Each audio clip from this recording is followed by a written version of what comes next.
1 year and 13 days ago, I lost my husband, Dave. His death was sudden and unexpected. I walked into a gym to find him lying on the floor. I flew home to tell my children that their father was gone. I watched his casket being lowered into the ground. I was swallowed in the deep fog of grief, what I think of as the void, an emptiness that fills your heart and your lungs, constricts your ability to think or even to breathe. I learned about the depths of sadness and the brutality of loss. But I also learned that when life sucks you under, you can kick against the bottom, find the surface, and breathe again. I learned that in the face of the void, or in the face of any challenge, you can choose joy and meaning. You will almost certainly face more and deeper adversity. There's loss of opportunity, the job that doesn't work out, the illness or crime which changes everything in an instant.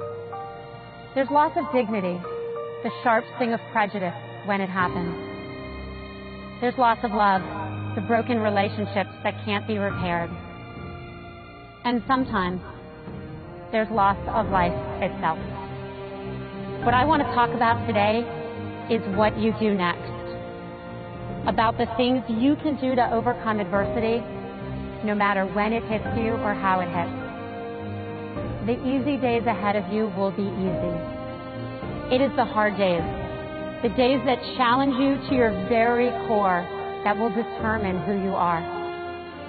You will be defined not just by what you achieve, but by how you survive. One day, my friend Adam Grant, a psychologist, suggested that I think about how much worse things could be. Worse, I said to him, are you crazy? How could things be worse? He looked at me and said, Dave could have had that same cardiac arrhythmia driving your children.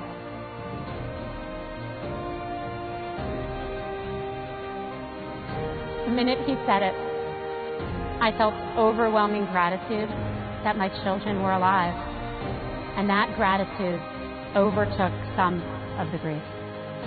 A year ago, he had 11 days left, and we had no idea. And then through tears, we asked each other how we would live if we knew we had 11 days left. Can you ask yourselves to live as if you had 11 days left? I mean, live with the understanding of how precious every day would be, because that's how precious every day actually is. I stand here today, a year after the very worst day of my life. The worst day. The worst day I can imagine. And two things are true. I have a huge reservoir of sadness. It is with me always. It is right here where I can touch it. I never knew I could cry so often for so much. But for the first time, I'm grateful for each breath in and out. I'm grateful for the gift of life itself. It is the greatest irony of my life that losing my husband helped me find deeper gratitude. Gratitude for the kindness of my friends, the love of my family, and the laughter of my children. As the saying goes, we are more vulnerable than we ever thought, but we are stronger than we ever imagined. My hope for you is that you can find that gratitude, not just on the easy days like today, but on the hard days when you will need it. When tragedy or distance strikes, know that you have deep within you the ability to get through anything, and I mean anything. I promise you do.